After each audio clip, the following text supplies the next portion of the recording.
दोस्तों नमस्कार, जय श्री राम। दोस्तों मैं प्रेम शंकर गुप्ता ऑफिशियली प्रेम के इस यूट्यूब चैनल में आपका स्वागत करता हूं। दोस्तों आज हमारी चर्चा का विषय है इज़राइल और इज़राइल द्वारा अपने दुश्मनों से बदला लिया जाना, किस तरह बदला लेना है वो कोई इज़राइल से सीखे। आपको 7 अक्टूबर 2023 की घटना याद होगी जिसमें इज़राइल के एक छोटे से शहर में एक म्यूज़िक फेस्टिवल चल रहा था जिसमें कुछ विदेशी लोग भी थे और कुछ बहुत सारे इजरायली थे। उस फेस्टिवल पे जिस हिसाब से हमास द्वारा आक्रमण किया गया और इजरायली महिलाएं, पुरुष, बच्चे, वृद्ध सबको मारा गया। जो सामने आया उसको मार दिया गया। इवन की इजरायली महिलाएं जो मृत हो चुकी थी, जो मर चुकी थी, उनके शरीर को नग्न करके जीप पे ट्रॉफी की भांति घुमाया गया, जैसे बहुत बड़ी जंग हमास वालों ने जीत लिया है।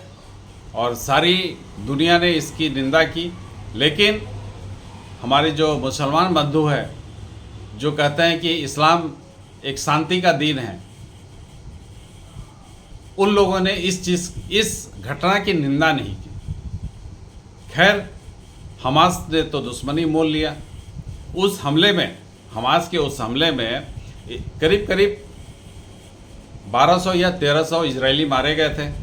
करीब 300 इजरायलियों को हमास ने बंधक बनाया था, जिसमें करीब 250 इजरायली या तो मारे गए हैं या छुड़ा लिए गए। अभी 50 इजरायली अभी भी हमास के कब्जे में है। निगोशिएशन चल रहा है। हमास चाहता है कि निगोशिएशन से हमारे कुछ कैदी जो कि इजरायली कब्जे में हैं उन्हें छोड़ दिया जाए और हम बदले में हम इनको छोड़ देंगे। लेकिन इजराइल ऐसा देश है जो उग्रवादी को छोड़ने के एकदम खिलाफ है। वो बात तो कर रहा है लेकिन उग्रवादी नहीं छोड़ रहा। उसके कैद में जो हमास के उग्रवादी हैं उन्हें छोड़ने की बिल्कुल बात नहीं कर रहा है। वो कह रहा है कि आपको छोड़ना है, हमारे जो बंधक हैं उनको हम अपने दम पे छुड़ा लें, लेकिन हम कोई भी हमास के जो उग्रवादी हमारे कब्जे में उनको हम छोड़ेंगे नहीं। तो वो उनके कैद में है और बातचीत कई दफ़ा फेल हो चुकी है।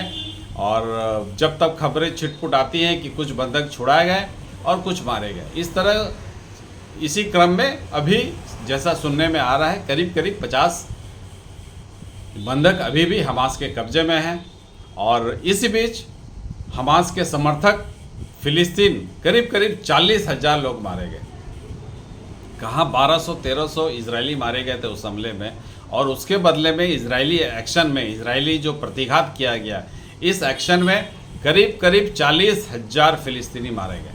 अब बताइए, ये हमास के लोग अपने ही लोगों के दुश्मन बने बैठे हैं।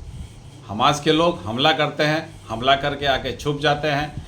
और कहाँ छुपते हैं? अस्पताल के नीचे जो टनल बना हुआ है वहाँ छुपते हैं। तो इजराइल क्या करेगा? इनको छोड़ देगा क्या?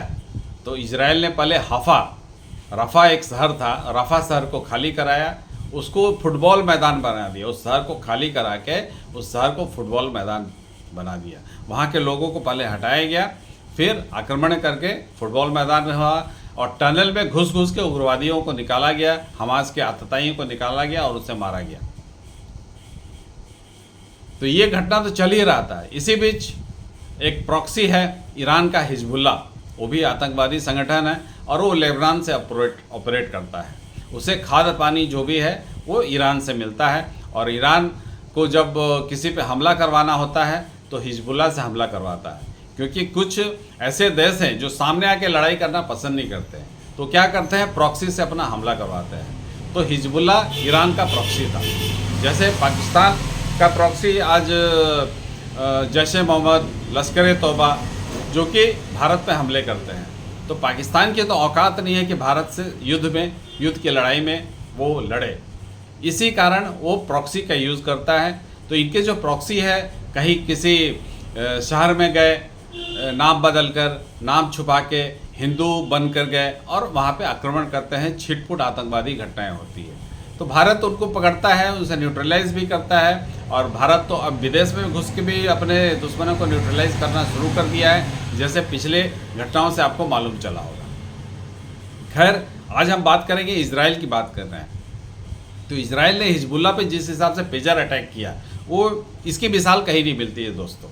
हिजबुल्ला ने अपने सिस्टम में पेजर का इम्प्लीमेंटेशन चालू किया करीब साल भर पहले उन्होंने किसी जापान की कंपनी को से पेजर मंगवाया और पेजर बना यूरोप में और इनके पास सप्लाई होके आया है।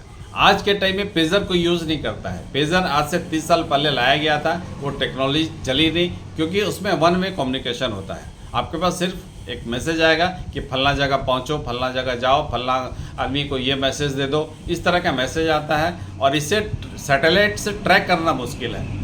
तो चूँकि इसको सैटेलाइट से ट्रैक करना मुश्किल है, इसीलिए हिजबुल्ला इसको यूज़ कर रहा था। वो जानता है कि अगर हम इस अपने लड़ाके को मोबाइल फ़ोन देते हैं कम्युनिकेशन के लिए, तो मोबाइल फ़ोन कहीं से भी ट्रैक हो जाएगा, और ट्रैक हो जाएगा तो इजराइल उस आदमी को मार सकता है या न्यूट्रलाइज कर सकता है। तो इससे बचने के लिए उन्होंने मोटर के पेजर का यूज़ किया। और लेकिन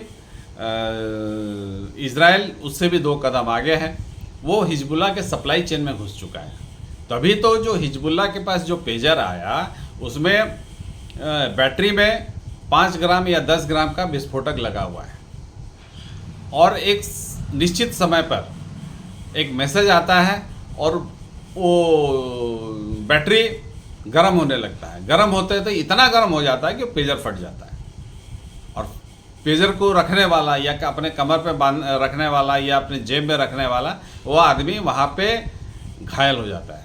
और इस तरह घायल हो जाता है, करीब 3000 पेजर में विस्फोट किया गया। इजराइल द्वारा 3000 पेजर में विस्फोट किया गया, और करीब 24-25 लोग मरे, बाकी लोग अस्पताल में हैं, उनका इलाज चल रहा है, और उसमें भी कुछ लोग मरेंगे। तो मरने वाले की संख्या और आगे बढ़ेगी ही। एक दिन पेजर में अटैक हुआ, दूसरे दिन उनके, अब पेजर वाला सिस्टम तो उनका बर्बाद हो गया कम्युनिकेशन का, तो वो लोग वायरलेस सिस्टम में आ गए, वॉकी टॉकी में आ गए, और वॉकी टॉकी में भी विस्फोट हो गया। तो इजराइल ने लेबनान को कहा था कि हिजबुल्ला को तुम लोग सपोर्ट मत करो, हिजबुल्ला को अपने यहाँ से निकालो, लेकिन लेबनान ने सुना नहीं। तो इजराइल ने कहा था कि तुम्हारी हवा हम खराब कर देंगे, तुम्हारा पानी जहर कर देंगे। इवन कि सांस लेते समय भी तुम लोग सोचोगे कि सांस हमारे अंदर तो जा रहा है, अभी निकलेगा कि नहीं निकलेगा। तो इजराइल अपने उसी लक्ष्य को पाने के लिए आगे बढ़ रहा है। पहला दिन पेजर पे अटैक, दूसरे दिन वायरलेस उनके वॉकी टॉकी पे अटैक, तीसरे दिन उनके सोलर पैनल में विस्फोट होने लगा। अब सोचिए सोलर पैनल में क्या टेक्निक यूज़ करके इजराइल उसको विस्फोट कर रहा है। तो इजराइल आज पूरे वर्ल्ड में टेक्नोलॉजी के हिसाब से माना जा सकता है कि नंबर 1 कंट्री है। आज जो हम बोलते हैं कि अमेरिका टेक्नोलॉजी में आगे है, लेकिन अमेरिका में जो टेक्नोलॉजी में आगे है उसके पीछे इजरायली लोग ही हैं। यहाँ से यहूदी लोग ही, उनके जो कंपनियों में काम करते हैं वो यहूदी लोग ही है जो उनको अमेरिका को टेक्नोलॉजी में आगे करके रखे हुए हैं। और आज लेटेस्ट खबर आ गई दोस्तों, इजराइल ने हमला किया लेबनान पे, और करीब 1000 रॉकेट लॉन्चर और रॉकेट को नष्ट कर दिया गया। वो रॉकेट लॉन्चर इसलिए रखा हुआ था कि ताकि वो इजराइल पे हमला कर सके। तो ये हमला को हिजबुल्ला अंजाम दे पाता, उसके पहले ही हवाई हमले पे इजराइल ने इसे न्यूट्रलाइज कर दिया, इसको ख़त्म कर दिया। तो इजराइल जिस हिसाब से अपने दुश्मनों से बदला लेता है वो काबिल तारीफ़ है, तारीफ़ के काबिल है। हर देश को उसी हिसाब से अपने दुश्मनों से बदला लेना चाहिए। अगर दुश्मन कहीं भी छिपता है तो किसी दूसरे देश में छुप गया, तो इजराइल उसे खोज के लाता है और उसे उसी को मारता है। ये नहीं कि इजराइल बेगुनाहों को मारता है, लेकिन क्या है कि जौ के साथ घुन भी पीसता है तो कुछ बेगुनाह भी मारे जाते हैं। अब हमास वाले हमला करके आके टनल में छुप जाएंगे, और टनल कहाँ है, अस्पताल के नीचे है, तो जाहिर है कुछ बेगुनाह लोग ही मारे जाएंगे। तो इसी क्रम में आज 1000 रॉकेट लॉन्चर और रॉकेट वाले सिस्टम को जो कि लेबनान में था, इजराइल द्वारा हवाई हमला करके नष्ट किया गया। तो दोस्तों ये खबर थी, और इजराइल अपने दुश्मनों को मारने के लिए किसी भी हद तक जा सकता है। तो ये जो प्रणाली है, ये जो अपने दुश्मनों को मारने के लिए किसी भी हद तक जाए, ये जज्बा हर भारतवासी के दिल में भी होना चाहिए, और ताकि देश मजबूत बन सके और देश पे आंख उठाने वाले वो सोचे कि हम आंख तो उठा रहे हैं, आंख हम नीचा नहीं कर पाएंगे। तो भारत भी पिछले कुछ दिनों से इसी कदम पे आगे बढ़ रहा है, और काफ़ी देश के दुश्मन जो देश में आतंकवादी हमला या देश में आतंकवादी गतिविधि करके दूसरे देश में बैठे हुए थे, उसे अज्ञात वीरों ने ख़त्म किया है। तो भारत भी इसी रास्ते पे आगे चल रहा है, और उम्मीद है इस तरह की न्यूज़ हमें आगे भी सुनने को मिलेगी। तो फिलहाल दोस्तों, इजराइल को हैट्स ऑफ, इजराइल को नमन, जो अपने दुश्मनों को खोज के मारता है, कहीं भी हो, पाताल में भी क्यों न छुपा हो। भारत को भी ये शक्ति विकसित करनी चाहिए। दोस्तों फिलहाल इतना ही। जय श्री राम।